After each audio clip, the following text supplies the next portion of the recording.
lado 2 ou 3 pessoas e cumprimente com a graça e a paz. Diga a pessoa: graça e paz, irmão. Graça e paz, irmã. Graça e paz, irmão. Graça e paz, graça e paz, graça e paz. Aleluia.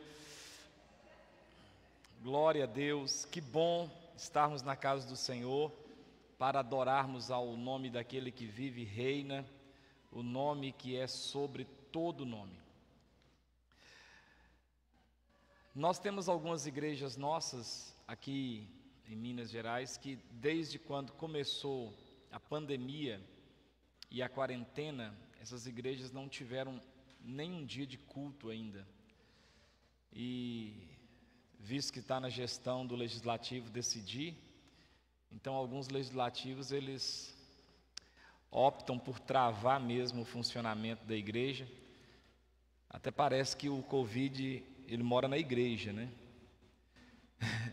Ontem eu passei ali na Mesravane, vindo na casa de Jardel, passei aqui na praia, e ali onde fica a feira municipal, cheio de gente, comendo, vendendo, sem máscara, conversando. Mas a igreja parece que é o lugar onde que o bicho gosta de ficar, né? Porque proíbe, né? Irmãos, culto é algo muito importante. Eu estou falando isso todo culto. Cultuar a Deus é extremamente importante.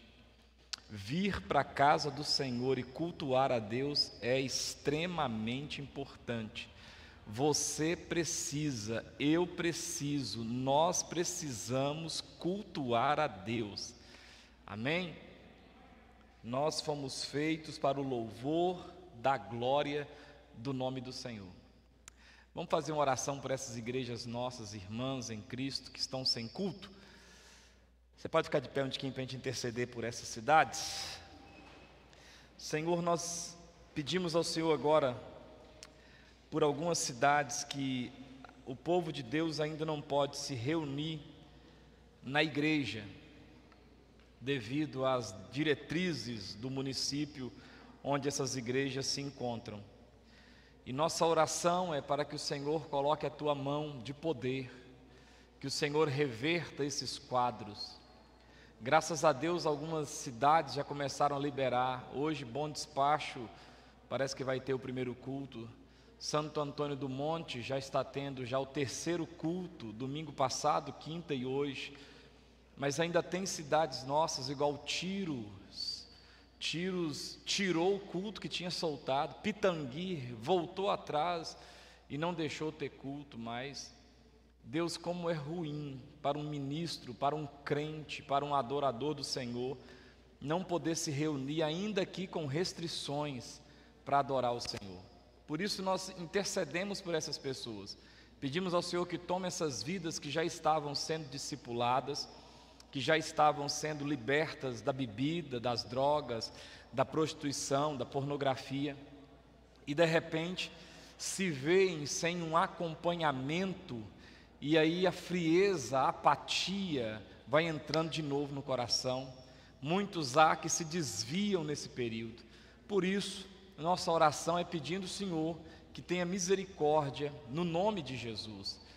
Toma essa realidade no Brasil, no mundo, toma isso nas tuas mãos, Senhor.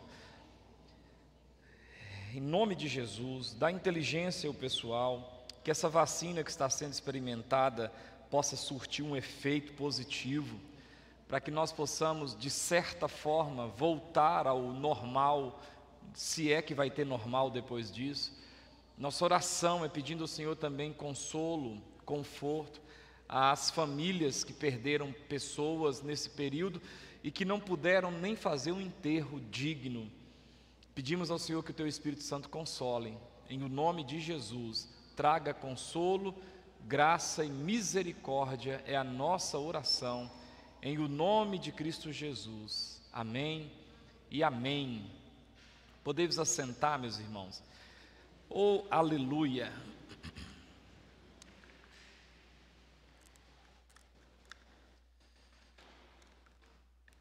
Nós vamos meditar na palavra do Senhor. Eu quero incentivar você a trazer sua Bíblia para a igreja, é claro, Mas trazer nem que seja uma caneta vermelha na sua Bíblia, na sua bolsa, nem que seja assim um marca-texto. Para quê? Para você ir marcando os textos na sua Bíblia.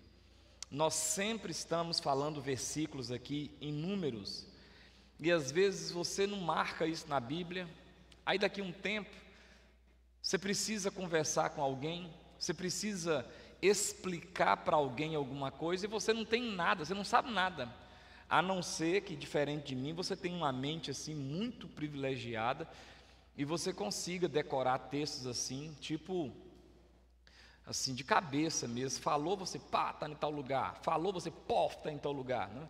Mas se você é igual a mim, normal, traz uma canetinha vermelha, né? Traz um lápis de cor dentro da sua Bíblia. Para quê? Para você, opa, deixa eu grifar esse texto aqui.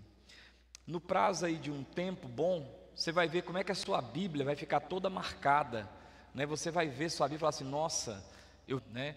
Ó, que legal essa palavra aqui, gostei. Ó, tem conexão com aquela outra. É assim, irmãos, que a gente vai aprendendo. É pela repetição, é por estar ouvindo, marcando, sabe? Aí você vai decorando, aprendendo, vai entrando na sua cabeça. Mas se você simplesmente traz a Bíblia, aí eu leio um texto, você olha, e agora, com o negócio do telefone celular, que tem a Bíblia, e é uma boa ter a Bíblia no celular, é muito bom, mas não abre mão de trazer a Bíblia física para a igreja. Isso aqui inclusive é uma identidade, sabe? Isso aqui te defende. Tem inúmeros testemunhos de pessoas que poderiam ter morrido, mas porque estava com a Bíblia, e alguém também que é ladrão e é filho de uma crente ou irmão de um crente, ah não, isso é crente, larga isso para lá. A gente ouve testemunho assim. Então valoriza isso, sabe? Olha, valoriza a Bíblia mais do que você valoriza o seu esporte preferido.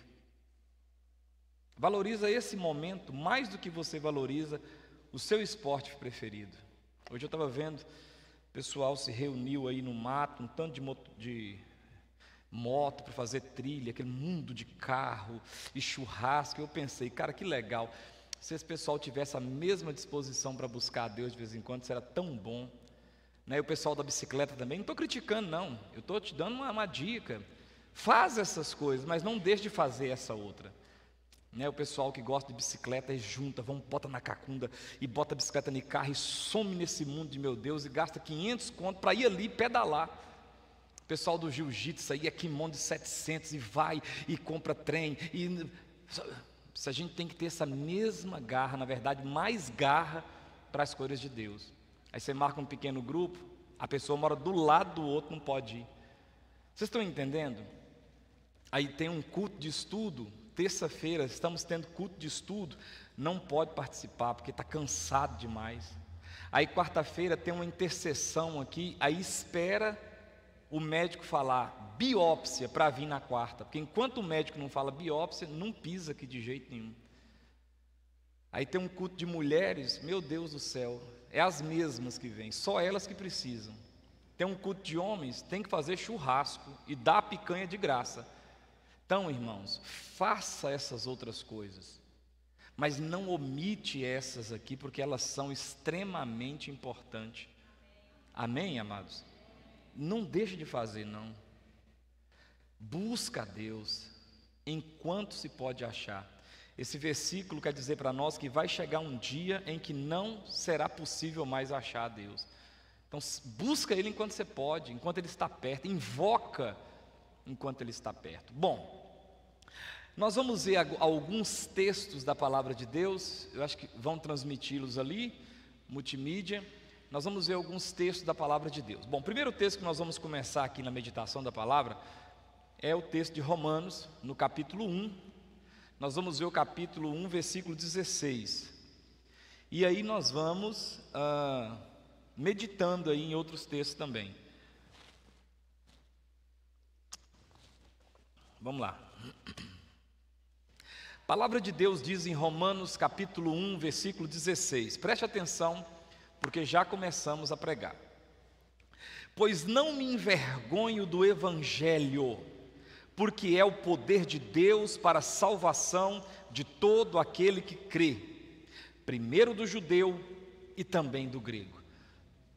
Não me envergonho do Evangelho. O apóstolo Paulo, quando escreve essa carta aos Romanos, nesse versículo 16 do capítulo 1, ele fala algo que é fenomenal. Ele não se envergonha do Evangelho.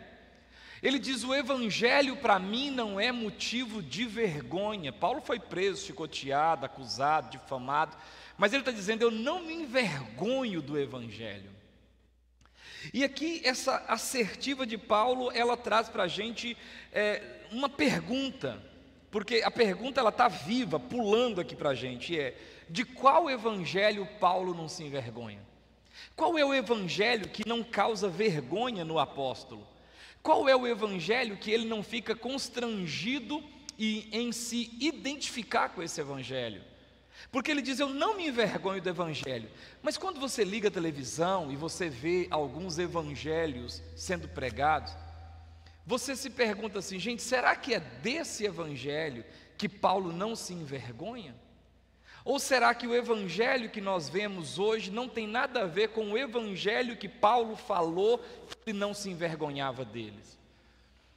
Esses dias eu estava vendo um pregador com muita gente, geralmente muita gente segue essa turma, e o camarada pregando, e ele dizia assim: você é mais importante para Deus do que Jesus Cristo. Você tem mais valor para Deus do que a pessoa de Jesus. E eu falei: mas essa maconha aí é doida. Eu já vi trem ruim, mas essa aí essa é terrível. E depois, numa outra pregação, o mesmo pregador, ele dizia assim: nós não fomos feitos para louvor da glória de Deus. Nós fomos feitos porque Deus, ele sentia sozinho, e por isso ele nos fez para sermos companhia. Eu falei: cara, isso aí é nível master, nível Harvard de heresia. O outro dizia o mesmo, não o outro, é o mesmo, o cara tem cheio de coleções de pregação bacana. Ele falava assim: quantas pessoas já ouviram dizer que a Bíblia é a inerrante palavra de Deus? Pois a Bíblia não é a inerrante palavra de Deus. A Bíblia é um livro que contém as mensagens de Deus, mas nem tudo que está na Bíblia é palavra de Deus. Eu falei: meu Deus do céu, eu fiz igual o Chuck Norris, quase que eu levanto e chuto a televisão. Porque, meus irmãos, é muita idiotice. E aí você percebe que esse não é o Evangelho que Paulo não se envergonhava dele. Se o apóstolo Paulo ressuscitasse de dentre os mortos e prestasse atenção em muitos sermões que estão sendo pregados hoje, o versículo 1 talvez seria mudado. Ele dizia: mas desse troço aí eu morro de vergonha. Porque o Paulo diz no versículo 16: pois não me envergonho do Evangelho, e ele diz o motivo: porque é o poder de Deus. Para o que, irmãos? Para a salvação. Preste atenção que o Evangelho não é o poder de Deus para você ter uma casa bonita. Preste atenção que o Evangelho não é o poder de Deus para você desencaiar da sua sequidão emocional. O Evangelho não é o poder de Deus para que você possa trocar de carro. Inclusive, estas coisas que eu citei, você consegue sem ter Deus na sua vida. Você consegue comprar carro sem crer em Deus e nem precisa de Deus para comprar carro. Você não precisa de Deus para comprar casa. Que é isso, pastor? Claro que não. Um tanto de gente ateu que não crê em Deus e blasfema contra o Senhor tem carro bom e casa boa, dinheiro e emprego bom. Você não precisa de Deus para você ter essas coisas e outras coisas que vão ficar aqui. Por isso que o apóstolo Paulo diz: o Evangelho que eu não tenho vergonha dele, ele é o Evangelho que é o poder de Deus para a salvação. Preste atenção na palavra que é o poder de Deus. A palavra poder no grego é dínamos. É a mesma palavra de onde se origina a palavra dinamite. Quando fala do poder de Deus, você pensa em algo que é tão poderoso que não pode ficar retido. Imagina uma dinamite numa pedreira, o cara fura um buraquinho e joga aquela banana de dinamite lá dentro, puxa o pavio e ele aperta aquele detonador. Então aquela banana de dinamite, ela explode, criando uma camada de gás tão forte, um deslocamento tão forte, que ela racha a pedra no meio e faz um buraco. É isso que é o poder de Deus. E Paulo está dizendo: eu não me envergonho do Evangelho, porque o Evangelho, ele é esse poder de Deus. Para quê, Paulo? Para que o Evangelho é o poder de Deus? Ele diz: para salvação. Então preste atenção que já no primeiro texto, Paulo está nos dizendo para que o Evangelho é poderoso. O Evangelho é poderoso para salvar o homem da condenação do inferno. E esta é a maior preocupação que nós temos que ter. Por isso Jesus, em certo momento, ele disse: o que vale ao homem ganhar o mundo inteiro e perder a sua alma? Ou o que dará o homem em troca da sua alma? Então nós percebemos, amada igreja, que a preocupação do Evangelho é a salvação do homem perdido, e não o enriquecimento deste, mas é a salvação deste, é salvar ele, porque a salvação é uma obra que não tem o recurso nenhum em mim, e nem na somatória de todos nós, que consegue alcançar a salvação. A salvação, ela é ato único e exclusivo de Cristo Jesus, nosso Senhor. Por isso Paulo dizendo: eu não me envergonho do Evangelho. Sabe por quê? Porque o Evangelho é o poder de Deus, é o poder de Deus para salvar, é o poder de Deus para salvar gregos e judeus, judeus e gregos. Agora, salvar de quê?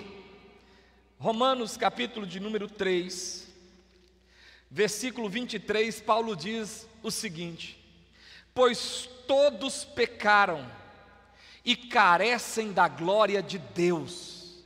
Todos os homens são pecadores. E o que é pecado? A palavra diz que pecado é a transgressão da lei. A B. Langston diz que pecar é errar o alvo, pecar é fugir da rota. E a palavra de Deus diz que todos pecaram. Preste atenção, todos nós pecamos.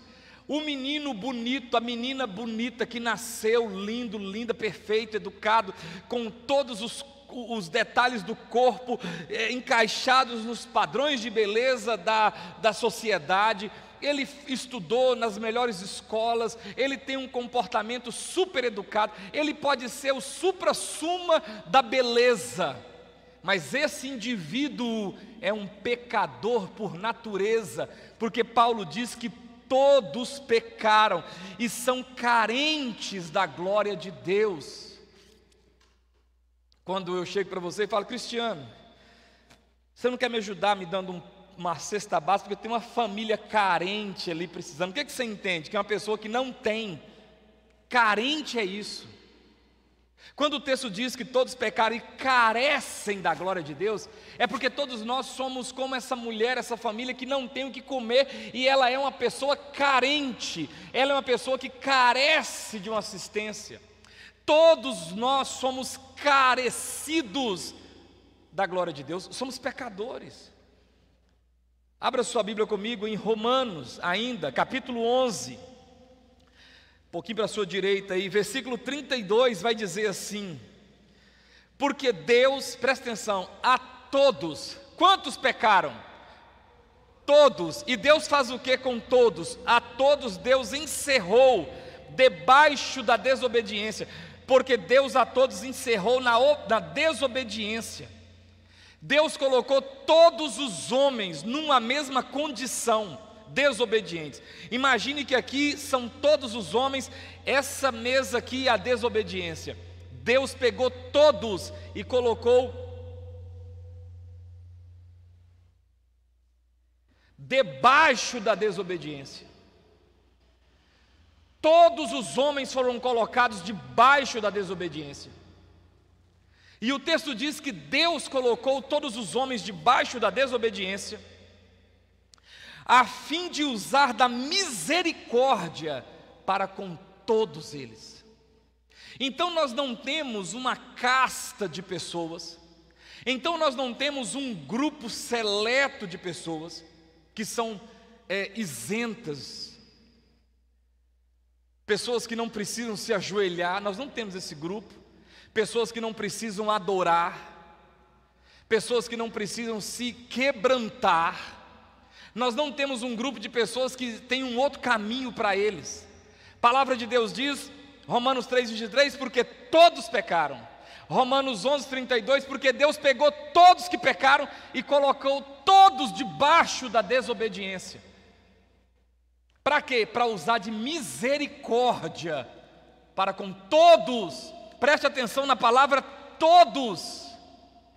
Todos é todos, em qualquer língua significa a mesma coisa. Todos é todos, são todos.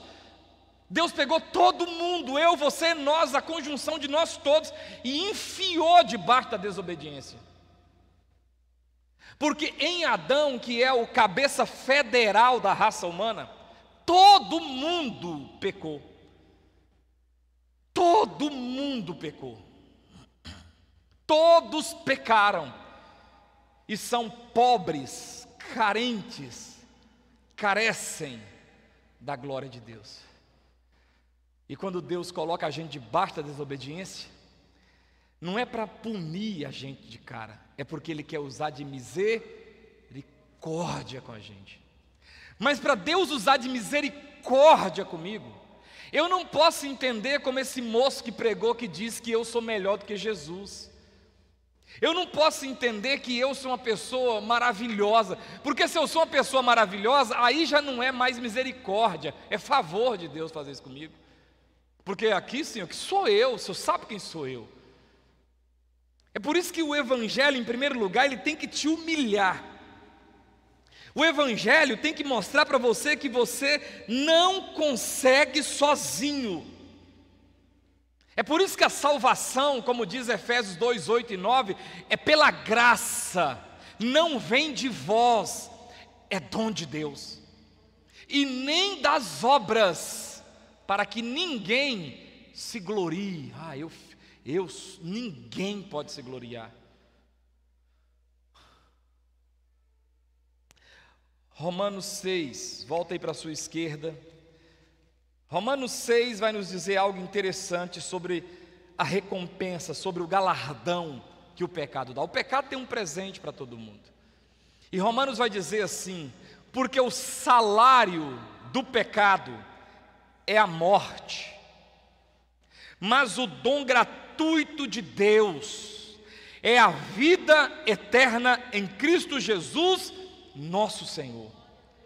Deus encerrou todos nós debaixo do pecado, para usar de misericórdia com todo mundo em Cristo.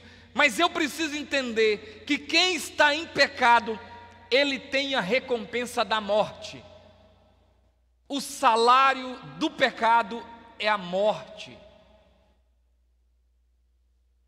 E essa morte, ela é pelo menos em 3 níveis.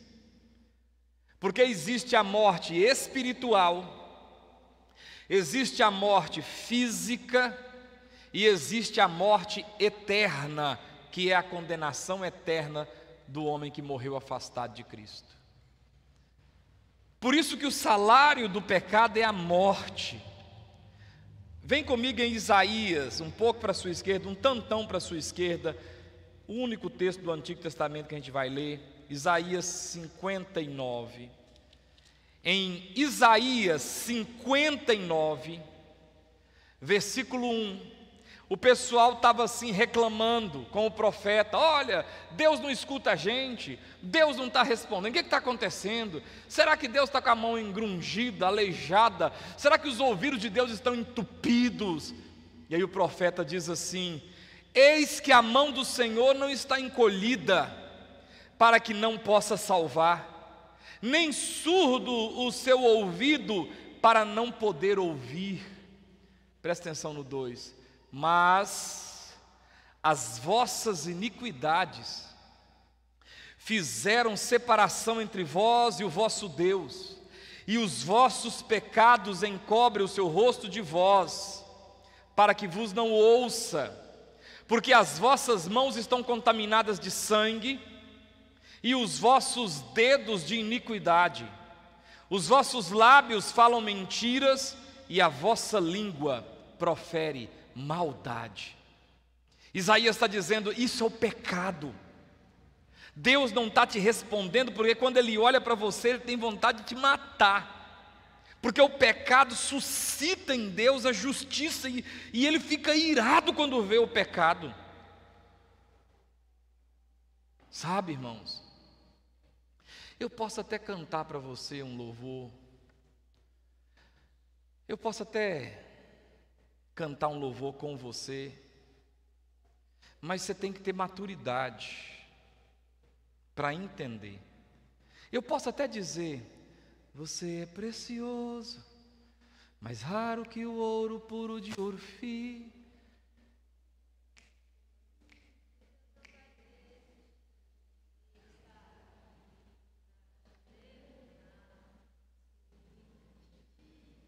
Mas deixa eu te contar uma coisa, isso é só uma aplicação, isso é só uma hipérbole. Isso é só para a gente entender um pouco, levantar o moral da gente. Mas aí você de vez em quando tem que murchar sua bola. Você não é precioso coisa nenhuma. Você é um miserável, um pobre, um cego e um nu. É isso que Apocalipse diz sobre mim e sobre você. Nós carecemos da misericórdia de Deus.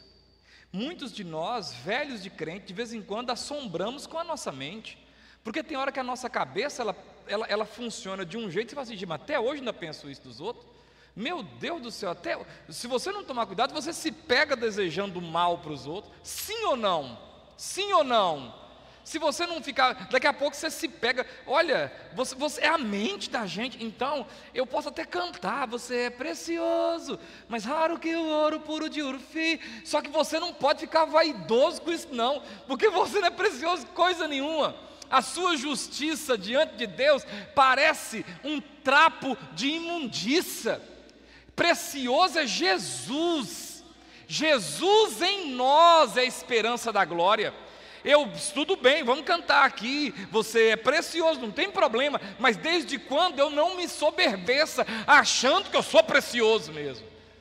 Quando seu marido fala assim, nossa linda princesa, é ele que está falando, não quer dizer que você é isso não, é só ele que está falando, e é bom que ele fale para viver em paz, mas não fica pensando que você é essa belezoca toda não, que não é não, nem ele acha. Quando sua mulher fala, não, você é tudo, você é lindo, é só um negócio ali do momento, acredita nisso não. Você vai andar assim com os braços abertos, com a cabeça assim para cima, achando que é, e é mentira, não é não. Isso é só para criar um clima legal. É a mesma coisa quando o cara canta, você é precioso, aí você, nossa, é mesmo. Não é verdade. Eu sou tão precioso que para Deus é um favor que eu faço adorar Ele. Porque se não fizer eu, ninguém faz. Aí fica igual esse pastor pregando heresia, pregando potoca, que você é mais importante para Deus do que Jesus. Olha que cabeça, olha que ideia mais ridícula. Meus irmãos, você sabe quem é Jesus? Jesus é Deus. A palavra de Deus diz no Gênesis capítulo 1, versículo 1, no princípio criou Deus os céus e a terra. Versículo 2, a terra era sem forma e vazia, e havia trevas sobre a face das águas, e o Espírito Santo se movia sobre a face do abismo, e o Espírito Santo se movia sobre a face das águas. Versículo 3, e disse Deus. Aí você fala assim, mas cadê Jesus nisso aí? Ora, Jesus é esse disse. Quando Deus fala, é Jesus. Põe para mim lá, João capítulo 1 para mim. João capítulo 1, versículo 1. Aí em João capítulo 1, versículo 1, o apóstolo João está dizendo, presta atenção, Gênesis 1, no princípio criou Deus os céus e a terra. Dentro do princípio, N-O, no princípio, o artigo é definido, não é num princípio, é no princípio, Bereshit bara, no princípio, Bereshit, princípio, começo, zero, começou, aí dentro do princípio, Deus cria os céus e a terra. Aí João vai dizer, onde que João fala que o verbo estava? Onde? No mesmo princípio que Gênesis escreve, João vai dizer, no princípio era o verbo, e disse Deus. Disse é verbo, dizer, e disse Deus. No princípio era o verbo, e o verbo estava com Deus, e o verbo era Deus. Continua, vai. Ele estava no princípio com Deus. Todas as coisas foram feitas por intermédio dele. Como é que Deus fez todas as coisas? Dizendo. Todas as coisas foram feitas por intermédio dele, e sem ele, nada do que foi feito A vida estava nele, e a vida era a luz dos homens. Agora acha para mim rapidinho aí você mesmo, onde fala assim, e a palavra se fez carne, e o verbo se fez carne e habitou entre nós, e coloca lá para mim, lá, vimos a sua glória como do unigênito do Pai. Já achou? Está aí em João 14, põe lá para mim, João 1,14, e o verbo, e disse Deus, e disse Deus, e disse Deus, e disse Deus, e disse Deus, e o verbo se fez, e esse disse Deus se fez carne, e habitou entre nós, cheio de graça e de verdade, e vimos a sua glória, glória como do unigênito do Pai. Presta atenção que não é do primogênito do Pai, porque se fosse do primogênito do Pai, teria mais. Mas como ele é o unigênito, só tem ele. Agora olha, Gênesis capítulo 1, tem 31 versículos. E nos 31 versículos de Gênesis 1, aparece 11 vezes a expressão, e disse Deus, haja, e disse Deus, apareça, e disse Deus, exista, e disse Deus, e o verbo se fez carne. Você não parece com Jesus? Você não é mais precioso para Deus do que Jesus? Jesus é o Filho de Deus. Por isso que João vai dizer, um menino nos nasceu, o Filho se nos deu. Ele é o próprio Deus que vive em mim. Rodolfo Abrantes canta isso, né? Um menino nasceu e como Filho se nos deu. Ele é o próprio Deus que vive em mim. Eu me escondi, seu nome é maravilhoso.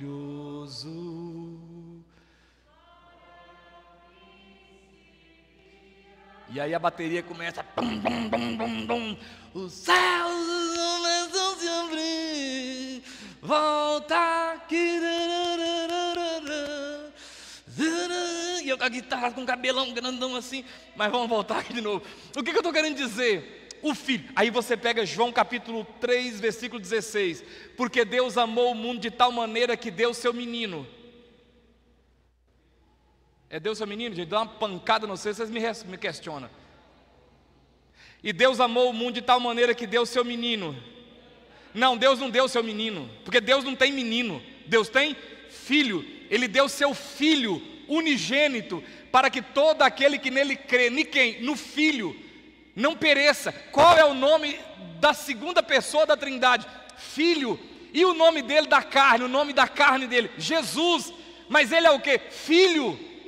Por isso que quando Nabucodonosor jogou Sadraque, Mesaque e Abednego dentro do forno, ele disse assim, não jogamos 3 homens lá dentro? Os soldados disseram, foram. Aí ele disse, eu vejo 4, e um é semelhante ao Filho dos deuses. Você não é igual a Jesus. Você nem chega perto de Jesus. Na verdade, a nossa luta é parecer com Cristo. Só parecer. A gente nem conseguiu ainda.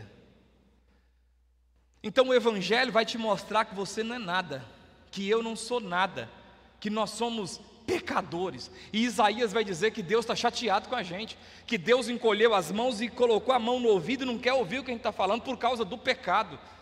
Então, primeiro, o Evangelho, ele precisa me humilhar. Olha, irmãos, Quinta-feira eu preguei sobre Salmo 95. Quem estava aqui quinta-feira? Salmo 95. Que salmo lindo! Lindo, lindo, lindo é. Salmo lindo. Você leu 95, depois você leu 96. O 96 é pior de tão bonito que é.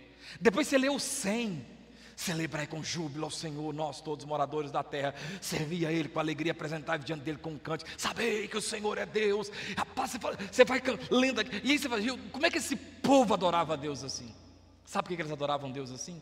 Porque eles entendiam a condição deles e o que Deus fez por eles. Enquanto o homem não entender quem ele é e o que Deus fez por ele, o homem não adora a Deus direito. Eu preciso entender, por isso que o Evangelho vem e mostra para você: você não consegue sozinho, você é precioso, coisa nenhuma. Você precisa mesmo é se posicionar diante de Deus. Você precisa mesmo é adorar a Deus na beleza da santidade dEle. Olha o que a palavra de Deus diz, Romanos capítulo 5. Aí eu te mostrei que nós somos esse trem terrível aí. Os melhores pensamentos nossos são os piores. A nossa justiça diante de Deus é um trapo imundo. Trapo imundo, com todo respeito, era um absolvente usado naquela época, jogado fora. É a nossa justiça. Isaías diz que a justiça nossa diante de Deus é como um absolvente usado. Joga fora, não presta. Essa é a nossa justiça. Um trapo de imundícia. Mas olha o que Romanos 5 diz. Versículo 8. Mesmo sendo assim, mas Deus prova o seu próprio amor para conosco, pelo fato de ter Cristo morrido por nós, sendo nós ainda pecadores. Uau! Oh, aleluia! Diz o versículo 6, porque Cristo, quando nós ainda éramos fracos, morreu a seu tempo pelos ímpios. Ele prova o amor dele. Deus prova o amor dele por você, não é te dando um carro novo. Deus prova o seu amor por você, não é te dando aquela promoção que você tanto precisa e está pedindo. Porque se você pensar que Deus só prova o amor dele por você quando as coisas dão certo para você, então quando as coisas derem errado, você vai começar a questionar sua fé. Toda pessoa que é treinada, discipulada, orientada nesse carcangelho de prosperidade, a pessoa ela acaba tendo assim, serve a Deus pelo que Ele tem para dar. Serve a Deus pelo que Ele faz por ele. Mas se a pessoa é discipulada no Evangelho conforme a palavra de Deus, ela vai entender que mesmo que as coisas não estejam do jeito que ela espera, Deus é Deus e largar Deus não é opção. Eu tenho uma implicância, eu tenho uma dificuldade quando eu vou conversar com um irmão aqui da nossa igreja. Vou aconselhar, ai pastor, eu vou acabar com tudo. Vai acabar com tudo o quê? Você vai para onde? O que você vai fazer? Quer tirar sua vida? É? Então essa ceia arada que você tomou tudo aí foi só para encher a pança. Então esses cultos, tudo que você ouviu não valeu de nada. Por quê? Porque aconteceu uma coisa que você não concorda. Porque aconteceu uma coisa que foi ruim para você. Meus irmãos,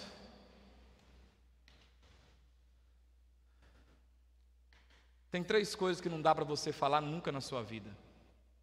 Número 1, largar Jesus. Concorda comigo? Nunca. Perco tudo, mas Jesus não. Posso vir para a igreja arrastado, chorando, ninguém querendo que eu fique nela, mas largar Jesus não. Primeiro que a igreja não é de ninguém, a igreja é de Jesus, então Ele me quer aqui. Então o problema é de quem não quer que eu esteja aqui. É assim que você tem que pensar. Ah, não vou porque a irmã olha para mim. A irmã olha para o outro lado, borra um espelho e manda ela olhar. Naquela hora você mora o espelho para a cara dela. Olha para você, fariseu. Segunda coisa que você nunca pode falar, você concorda, diz amém. Vou suicidar. Nunca, nunca. Eu quero é viver. Amém ou não amém? Eu quero é viver. E como diz aquele louvor, eu quero ser que nem o vinho, quanto mais velho, melhor. Tem um louvor assim, não tem, do cantor cristão? Não, morrer, tirar minha vida? Não, de jeito maneira. Você está ficando doido? Que pena, quá, quá, quá, quá, quá. Ah, eu perdi o emprego, vou tirar minha vida. Eu que não vou. Perdi o emprego e arrumo outro. Ah, mas sem emprego como é que vive? Ou os caras vivem na BR, andando para lá e para cá, mas não quer tirar. Chega na BR e fala assim: ô moço, deita aí de passar o caminhão assim na sua cabeça, você não tem nada mesmo. Vai pular lá longe. Quer morrer não, quer viver. E terceira coisa que não dá para falar. Eu vou desmunhecar. Cadê os homens?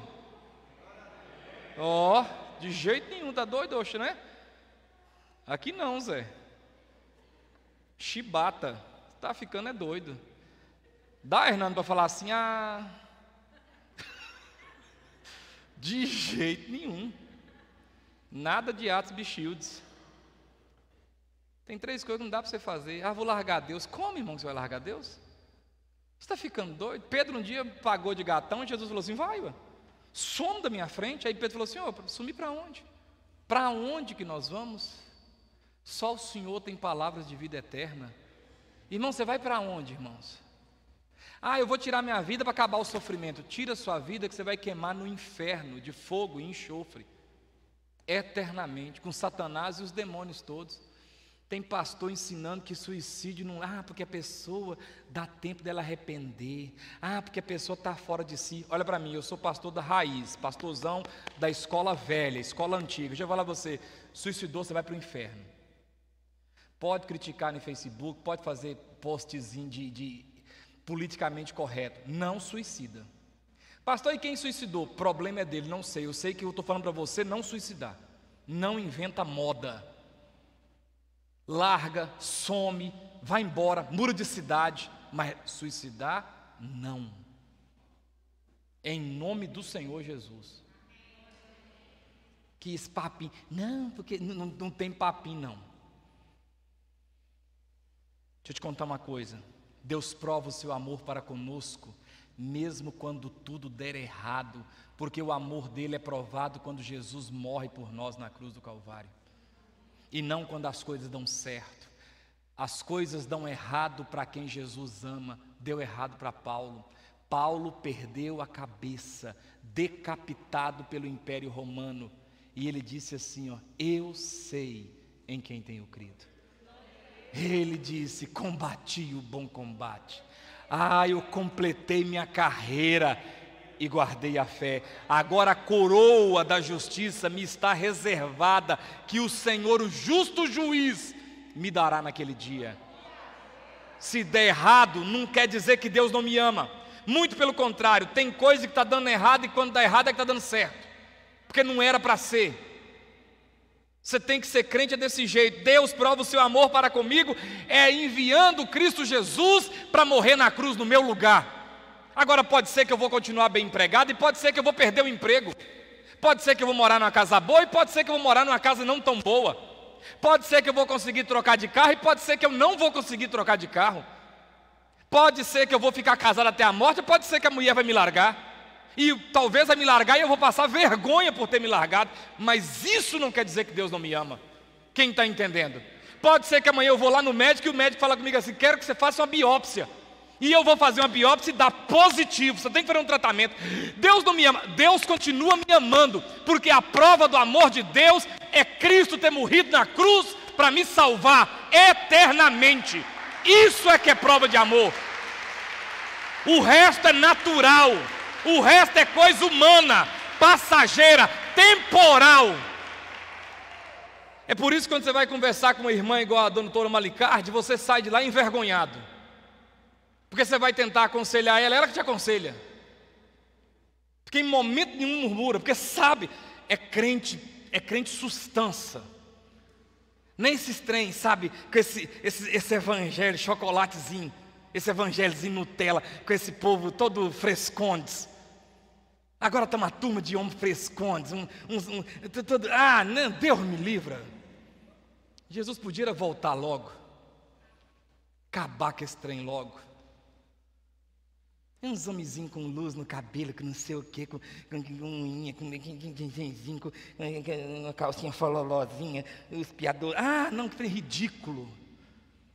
Ou, essa turma do evangelho aí de 30 anos atrás tem vergonha da gente. Tem vergonha da gente. Se Paulo olhasse para agora e falasse assim, não, eu vou desmanchar aqui. Eu me envergonho do que virou o evangelho, porque não tem nada disso aí. Jesus não morreu na cruz do Calvário para você ter vida boa, não. Vida boa depende de sorte, de oportunidade, de esforço, vida boa depende de um tantão de coisa, e não de Jesus. Jesus não é uma lâmpada que você esfrega e sai uma fumaça e fala assim, eis aqui, 3 desejos, pode pedir. Fica criando esse Jesus aí, esse Jesus.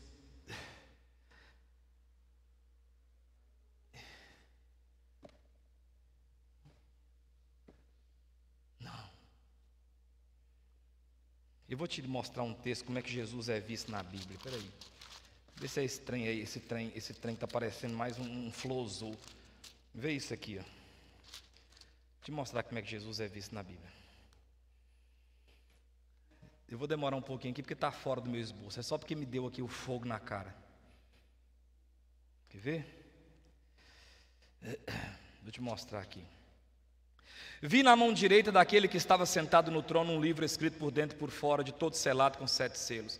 Vi também um anjo forte que proclamou em grande voz: quem é digno de abrir o livro e lhe desatar os selos? Ora, nem no céu e nem na terra, nem debaixo da terra, nem... Essa mesa de som ainda vai dar briga, qualquer hora aqui. Vou voltar de novo aqui, você...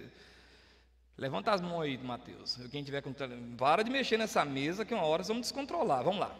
Vi na mão direita daquele que estava sentado no trono um livro escrito de dentro por fora, de todo selado com 7 selos. Vi também um anjo forte que proclamava em grande voz: quem é digno de abrir o livro e desatar os selos?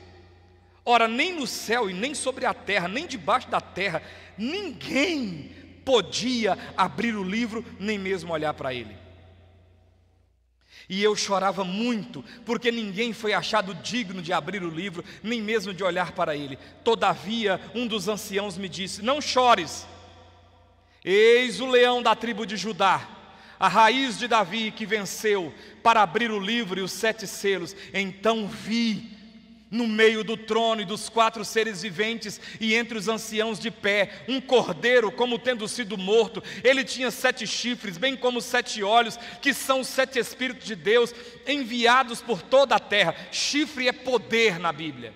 Hoje é outra coisa, mas na Bíblia significa poder. E 7 olhos significa onisciência, tudo sabe. Veio, pois, e tomou o livro da mão direita daquele que está sentado no trono. E quando tomou o livro, os 4 seres viventes e os 24 anciãos prostraram-se diante do cordeiro, tendo cada um deles uma harpa e taças de ouro cheias de incensos, que são as orações dos santos. E entoava novo cântico, dizendo: digno és de tomar o livro e de abrir-lhe os selos, porque fostes morto e com teu sangue comprastes para Deus os que procedem de toda tribo, língua, povo e nação, e para o nosso Deus o constituiu reinos e sacerdotes, e reinarão para sempre. Vi e ouvi uma voz de muitos anjos ao redor do trono, dos seres viventes e dos anciãos, cujo número era de milhões, de milhões, de milhares, proclamando em grande voz: digno é o cordeiro que foi morto de receber o poder e riqueza e sabedoria e força e honra e glória e louvor. Então vi toda a criatura que há no céu e sobre a terra e debaixo da terra e sobre o mar, e tudo que neles há, estavam dizendo: àquele que está sentado no trono e ao cordeiro seja o louvor e a honra e a glória e o domínio pelos séculos dos séculos. E os 4 seres viventes respondiam: amém. Também os anciãos prostraram-se e o adoraram. Esse é Jesus. Isso aqui é Jesus. Leão, poderoso, majestoso, grandioso, todo-poderoso. Não é esse negócio parecendo mais sabe como é que chama o marido lá da Barbie, lá o Ken, parecendo um Kenzinho. Não, Jesus é o leão da tribo de Judá, é a raiz de Davi, é o que venceu, que vencerá. É Ele que veio te salvar. Ele é Senhor absoluto.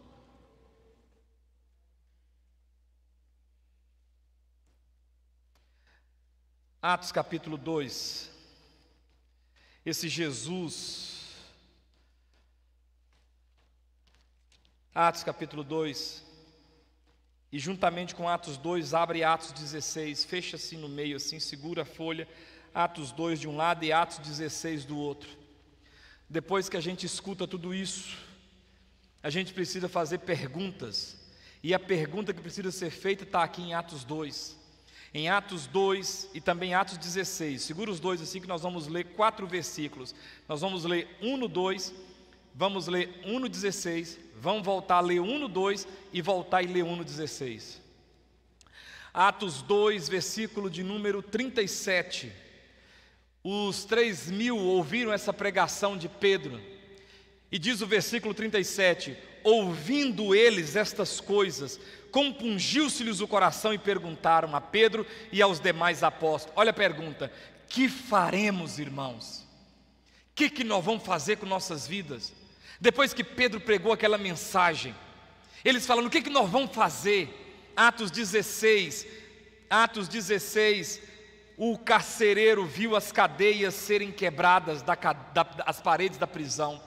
Ele queria tirar a própria vida. No versículo 27 ele ia suicidar. Paulo diz para ele: não faças, porque todos aqui estamos. E no versículo 30 está escrito: depois de levá-los para fora, depois de trazendo-os para fora, disse o carcereiro é um funcionário público federal. O cara não estava procurando prosperidade, o cara era bem empregado, carcereiro. Mas olha a pergunta dele: senhores, perguntando para Paulo e para Silas, que devo fazer para que seja salvo? Essa é a pergunta que a gente tem que fazer. A pergunta é: o que eu faço para ser salvo? Não é o que eu faço para ser próspero, é o que eu faço para ter a vida eterna, o que eu faço para ter os meus pecados perdoados. E são muitos os nossos pecados. O que eu faço para Jesus não me lançar no inferno? O que eu faço para ter a minha vida transformada? Porque, irmãos, todos nós vamos morrer um dia. Todos nós vamos comparecer diante do Senhor. Todos nós precisamos nos preocupar com nossa partida. Todos nós,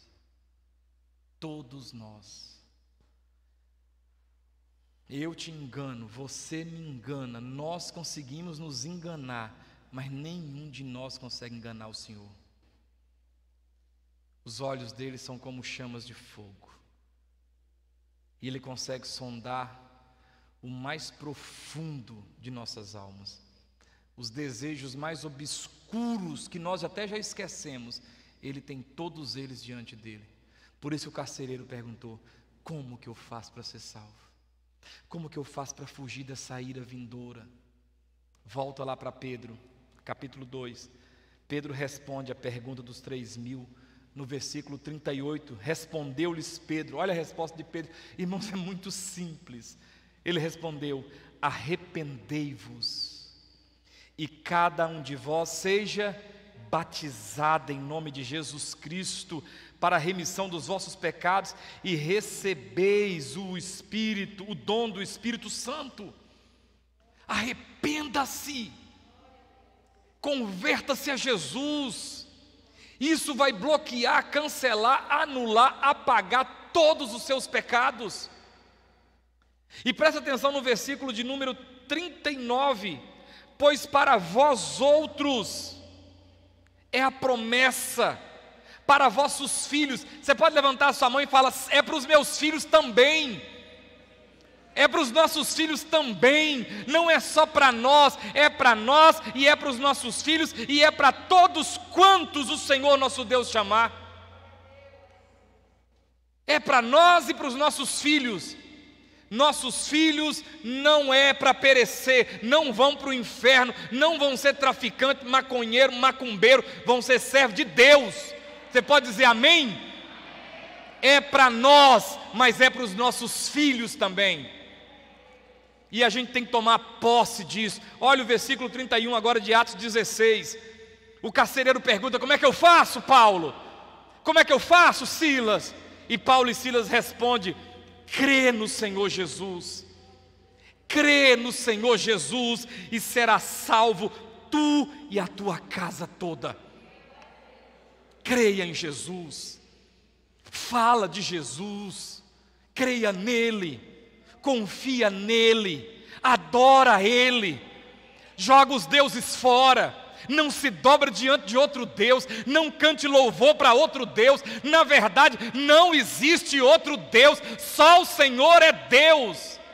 Deuteronômio capítulo 6, versículo 4: ouvi Israel, o Senhor nosso Deus é o único Deus.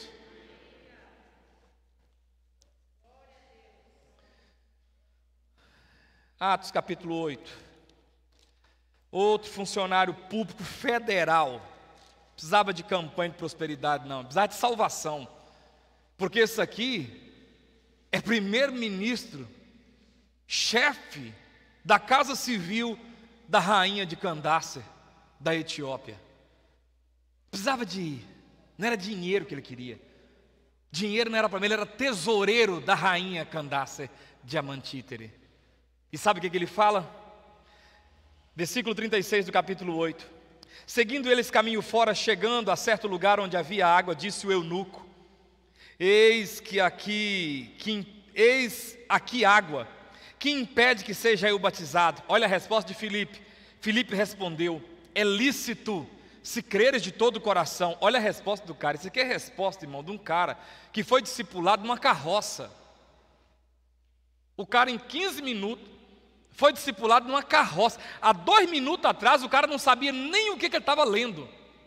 Porque quando Filipe pergunta: entendes o que lê? Ele fala assim: eu não sei o que eu estou lendo aqui. Eu não sei se esse cara está falando dele, se é de outro, o que ele está falando. Mas olha a resposta que o cara dá. E respondendo, 37, ele disse: creio que Jesus Cristo é o Filho de Deus. Aí Filipe deve ter arrepiado e falou assim: opa, para essa carroça. Versículo 38, parou a carroça, desceu, batizou o homem. Isso aqui é a resposta. Eu quero ser batizado. É lícito se você crê. Eu creio que Jesus pode me dar uma casa nova. Vá para o inferno, segue a carroça. Mas quando o cara fala: não, eu creio que Jesus Cristo é o Filho de Deus. Aí Filipe: então para a carroça, você está preparado, vamos batizar. Está vendo, queridos, como é que o Evangelho é simples? Como é que o Evangelho é simples? Vem comigo em Atos capítulo 3, versículo 19. Pedro cura um coxo que ficava sentado à porta formosa do templo. Eles pegam Pedro e começam a interrogar, e vira aquela bagunça, e olhando para Pedro. Aí no versículo 19, dentro do discurso de Pedro, Pedro fala assim: arrependei-vos, pois, e convertei-vos para serem cancelados os vossos pecados, a fim de que da presença do Senhor venham tempos de refrigério, e que envie Ele o Cristo, que já foi designado Jesus. Arrependa-se, creia no Evangelho, arrependa-se, creia, arrependa-se, se converta e creia. O que é que eu preciso fazer? Eu preciso me arrepender, eu preciso crer. Capítulo 4 de Atos, versículo 12, Pedro pregando, preso, uma bagunça, eles batendo em Pedro, aquela confusão. perante o sinédrio. Aí Pedro vai discursar. Ou Pedro não podia abrir a boca, não. Menino, quando Pedro abria a boca, só dava a palavra de Deus mesmo, não tinha conversa não. E pegava o Antigo Testamento e mostrava Jesus no Antigo Testamento, e mostrava que Jesus, nós estamos fazendo isso aqui na terça-feira. Toda terça-feira nós estamos estudando aqui sobre isso. Mas nós estamos em Gênesis, vamos para Êxodo, vai para Gênesis, volta em Êxodo, vai em Gênesis. Fomos no Êxodo 3, falamos do nome de Deus, depois voltamos para Êxodo, as pragas do Egito, depois agora, amanhã, terça-feira, volta para Gênesis de novo. Aí, Pedro fala no versículo 11 do capítulo 4, esse Jesus que vocês aí bateram, mataram há uns dias atrás aí, esse Jesus é a pedra, rejeitada por vós os construtores, a qual se tornou pedra de esquina, pedra angular. E não há com H e acento é verbo, não existe salvação em nenhum outro, porque abaixo do céu, presta atenção, não existe nenhum outro nome dado entre os homens pelo qual importa que sejamos prósperos. É salvos, né? Não é prósperos não, né? Deus está preocupado com prosperidade sua? Não sou. Que bom que você consiga ser próspero, trabalha mesmo, seja dizimista, que Deus prospere os seus, como diz o toque no altar, é impossível estar perto de ti, e suas bênçãos não ter, é impossível não ser abençoado, mas esse não é o foco. Esse não é o foco. Imagina uma moça que vai namorar com um rapaz e o cara fala assim, estou doido para casar com você, porque eu não estou aguentando mais lavar vazia. Como é que é? Não, que eu estou doido para casar com você, que eu não aguento mais lavar roupa. Vai-te embora, carniça. Você está querendo a namorada, não a mulher, não está querendo a empregada. Sai fora. Deixa eu te contar uma coisa, irmãos. Jesus abençoa seu povo. Quem é abençoado por Deus aqui? Mas a gente não adora Jesus para ser abençoado. A gente adora Jesus porque Ele é o Senhor, nosso Salvador. Agora, para a gente caminhar para o final, por que o povo não vê isso? Por que o povo não vê isso? 2 Coríntios capítulo 4. Por que o povo não enxerga essas coisas? Por que as pessoas não conseguem ver isso? 2 Coríntios capítulo 4 vai dizer o motivo porque o povo não enxerga essas coisas tão simples. 2 Coríntios capítulo 4, o versículo é o de número 3. Paulo vai falar assim, mas se o nosso evangelho ainda está encoberto, é para os que se perdem que está encoberto. Agora, por que, Paulo, que o evangelho está encoberto para os que se perdem? Ele vai explicar no versículo 4. No qual o Deus, com D minúsculo, desse século, cegou o entendimento dos incrédulos. Aí você pergunta para o texto, por que, Paulo, que o Deus desse século cegou o entendimento dos incrédulos? E ele responde para você, para que lhes não resplandeça a luz do evangelho, da glória de Cristo, o qual é a imagem de Deus. Por que as pessoas não entendem essa simples verdade? Porque o diabo, o Deus desse século, cegou o entendimento dos incrédulos, cegou o entendimento deles para que não resplandeça, para que a luz de Cristo não brilhe, para que os olhos deles não sejam descortinados e toda cegueira vá. É por isso que os olhos estão, Satanás cega, a pessoa não entende, ela não vê. É por isso que a gente tem que pedir a Deus para abrir os olhos das pessoas. O apóstolo Paulo, quando era Saulo de Tarso, perseguia a igreja, e quando ficou cego, diz a Bíblia que Ananias orou por ele, e caiu dos seus olhos como que escamas. Porque a pessoa está cega. Irmãos, é por isso que a gente tem que ensinar para as pessoas o evangelho, a pregação da palavra, simples como ela é. É por isso que quando você entende o que Jesus fez por você, você adora o Senhor com alegria, porque só você sabe de onde o Senhor te tirou. Você fala, meu Deus, glória a Deus, Quando você olha para os seus filhos, para o seu casamento, para a sua família, você fala assim: gente, meu Deus, se não fosse o Senhor, Israel que o diga, se não fosse o Senhor. Vamos caminhar para o final aqui. 1 de João, capítulo... Na verdade, vamos para Romanos primeiro. É Romanos 10. Então, Satanás cega o entendimento. Agora, o que eu tenho que fazer, tendo meus olhos abertos, como está agora? Primeira coisa que eu preciso fazer. Romanos 10, versículo 9. Romanos 10, versículo 9. Primeira coisa que eu tenho que fazer.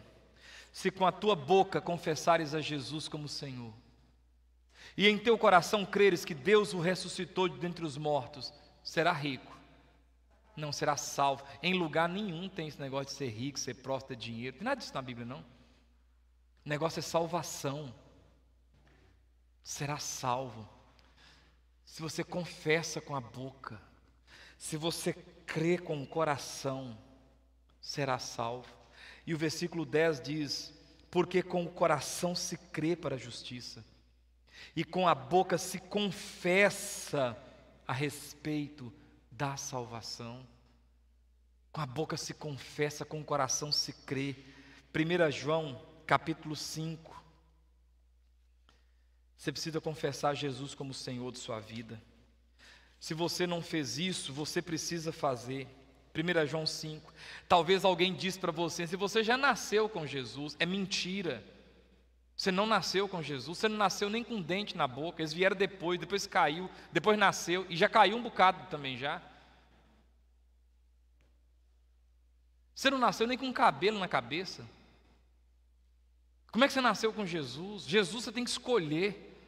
Você tem que decidir, você tem que, se com a tua boca, confessar.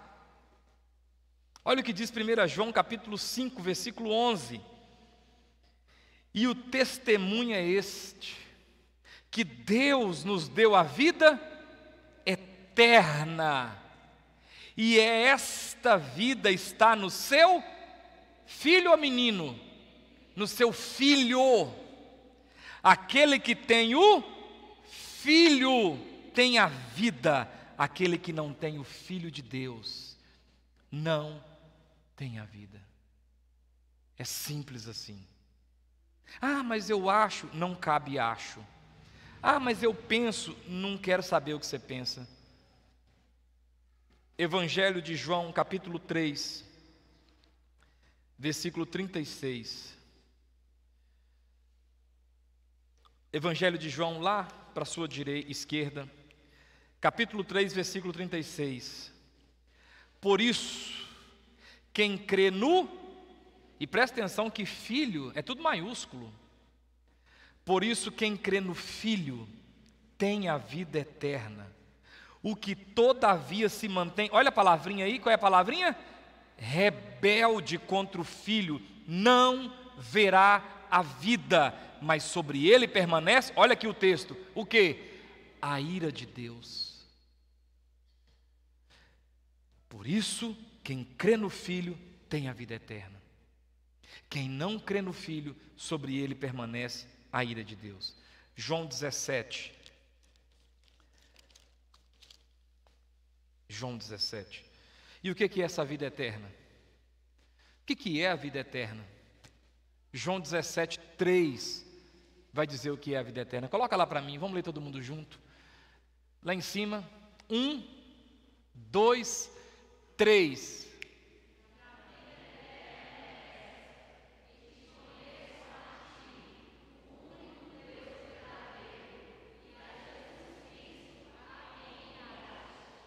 E a vida eterna é essa aqui, ó, que conheçam Yahvé como o único Deus verdadeiro, e a Jesus Cristo, a Yeshua, como aquele que ele enviou. Se você não entender que Jesus é o Mashiach, o Messias de Deus, que Jesus é a única solução, nada vai te ajudar a ser salvo. Pode ajudar as velhinhas do mundo tudo a atravessar a rua, que não vai dar certo. Pode pegar seu corpo e dar para ser queimado. Não tem o amor, não dá certo. Nada que você fizer dá certo. Só Jesus, irmãos. Atos 4:12, em nenhuma outra salvação. Porque também debaixo do céu nenhum outro nome há, dado entre os homens, pelo qual importa que sejamos salvos. 3 páginas para frente aí, último texto, João capítulo 20. Meus irmãos, Jesus fez muita coisa. Jesus viveu 33 anos aqui na terra. Os últimos 3 anos foi o ministério dele. Por que ele ficou até 30 anos esperando para começar a se manifestar? Porque para o judeu, um homem só pode ser ouvido e respeitado a partir de 30 anos de idade. Enquanto ele não terá 30 anos de idade, ele não pode ter 5 pessoas ouvindo ele falar. Porque ele não tem autoridade para falar com menos do que 30 anos de idade. 30 anos de idade, a voz dele não vale nada. Então Jesus, que cumpre a lei dos homens, fez o quê? Esperou os 30 anos chegar. Quando os 30 anos chegou, Jesus então, nas bodas de Caná da Galileia, se manifesta e faz o primeiro milagre. E dali para frente ele começa a chamar discípulos e vai formando. Agora ele é um rabi, um rabone, um mestre. E ele começa a trazer discípulos para si. Talmidim. Ele fez muita coisa. Ele curou muita gente. Tem texto que fala assim: e Jesus chegou e curou todos os enfermos que tinha. Você pega cada um desses enfermos e você for contar a história deles, nossa, os livros seriam variados. Tem lugar que chega assim: Jesus expulsou demônio de muitos.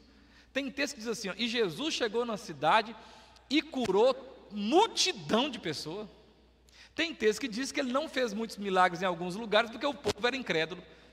Mas imagina contar a história de cada um desses Zé e dessas Maria. Moço, não caberia o mundo o tanto de livro que seria escrito. Mas presta atenção num detalhe.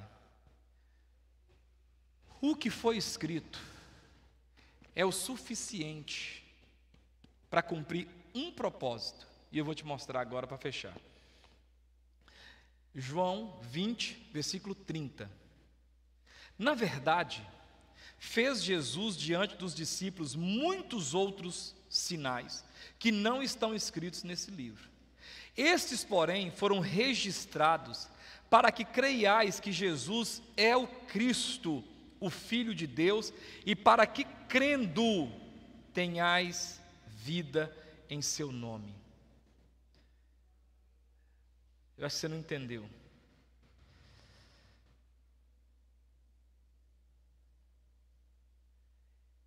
Estes, porém, foram escritos, registrados, para que creiais que Jesus é o Cristo, Filho de Deus, e para que, crendo que Jesus é o Cristo, Filho de Deus, tenhais vida em seu nome.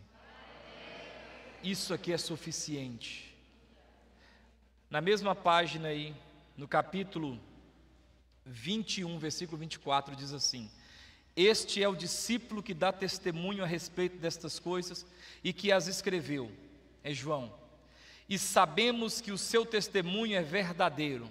Olha o versículo 25. Há, porém, há com acento e há é verbo. Existe, porém, ainda muitas outras coisas que Jesus fez. Se todas elas fossem relatadas, uma por uma, creio, disse João, creio eu, que nem no mundo inteiro caberiam os livros que seriam escritos.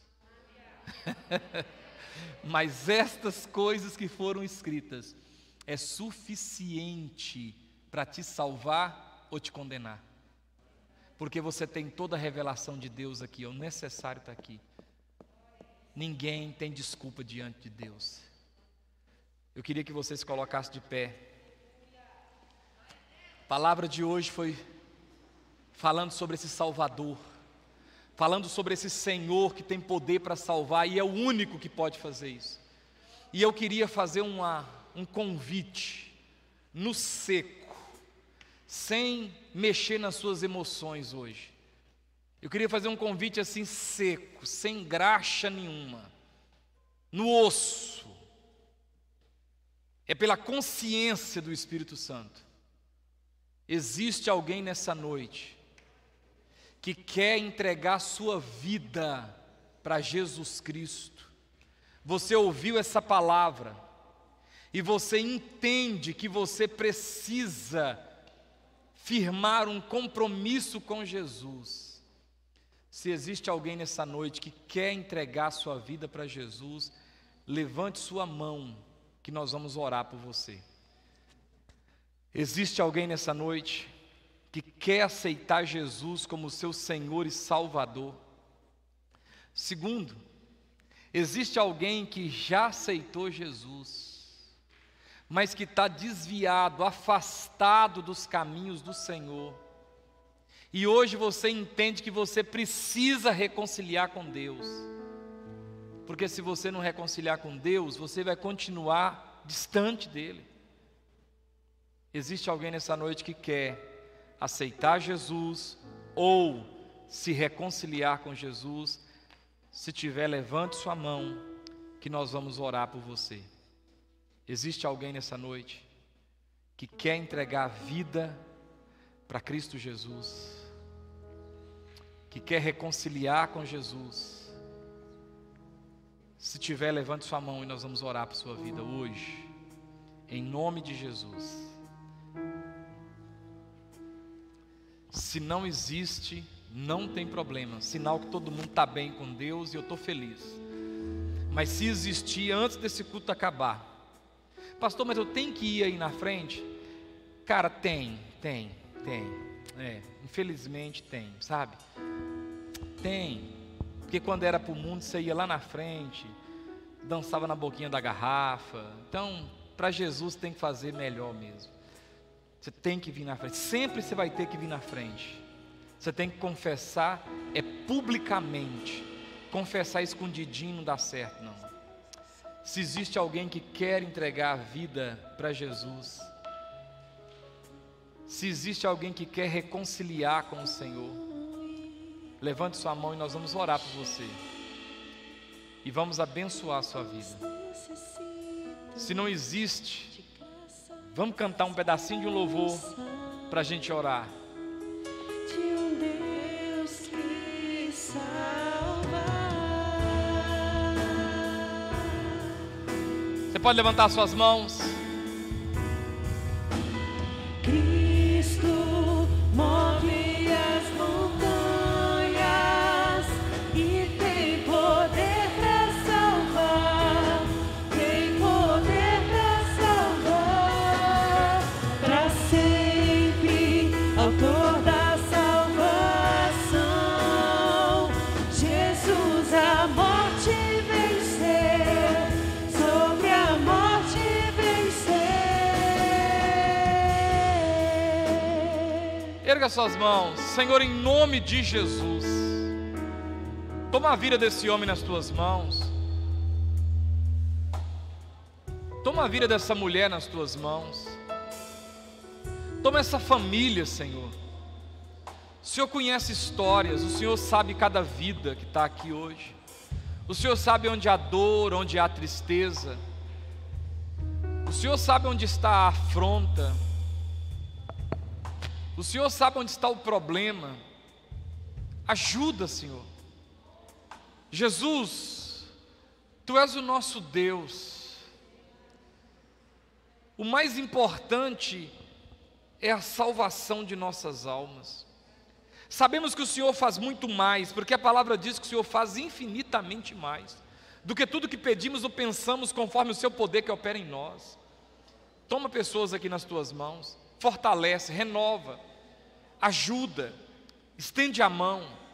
Senhor, pessoas que precisam tomar decisões para a vida, pessoas que têm decisões pela frente, posicionamento, Senhor, sê com elas, abençoa essas pessoas, sustenta, meu Deus, quebra toda seta maligna, toda lança, todo dardo inflamado, ajuda o Teu povo, Senhor.